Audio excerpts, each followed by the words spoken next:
અંબાજી શક્તિપીઠ ખાતે વૈદિક મંત્રોચ્ચાર અને શાસ્ત્રોક્ત વિધિવિધાન સાથે ઘટ સ્થાપન કરાયું। વહીવટદાર શ્રી કૌશિક મોદીના હસ્તે ઘટ સ્થાપન વિધિ અને આરતી પૂજા કરાઈ।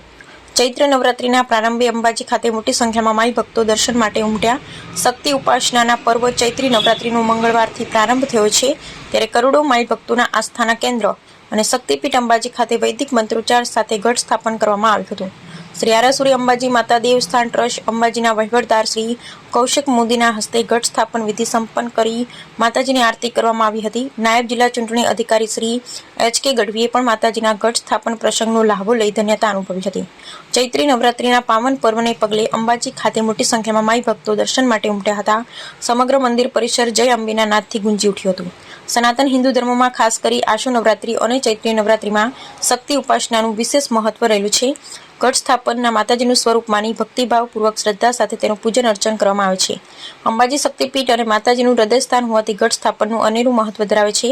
ચૈત્રી નવરાત્રિના પ્રથમ નોરતે ઘટ સ્થાપન અંતર્ગત માતાજીની સમક્ષ જવારા વાવવામાં આવ્યા છે, જેનું અષ્ટમી ઉત્થાપન કરી નવચંડી યજ્ઞમાં હોમવામાં આવશે। જ્યારે નોમના દિવસે માતાજીને નૈવેદ્ય ચડાવવામાં આવશે। 8 દિવસના જવારાનો ગ્રોથ જોતા વર્ષફળ પણ નક્કી કરવામાં આવશે।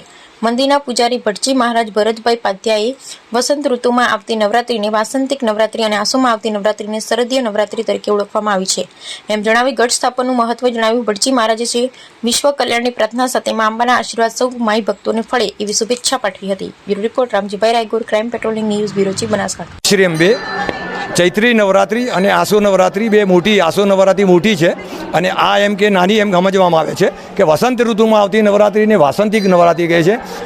પેલા આસો મહિનામાં આવતી નવરાત્રિને શારદીય નવરાત્રિ કહે છે કે શરદ ઋતુમાં આવે છે। દર બે નવરાત્રિની અંદર આસો મહિનામાં અને ચૈત્ર મહિનામાં ઘટ સ્થાપન કરવામાં આવે છે। એકમથી આઠમ સુધી માતાજીના ઝવેરાય કરી અને એને પછી જે હવન યજ્ઞ થાય છે અહીંયા એની અંદર પધરાવવામાં આવે છે।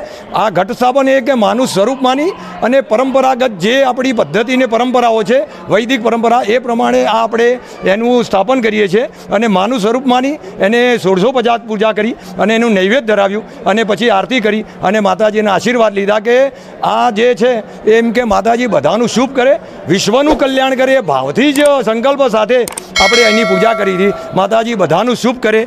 જય શ્રી અંબે।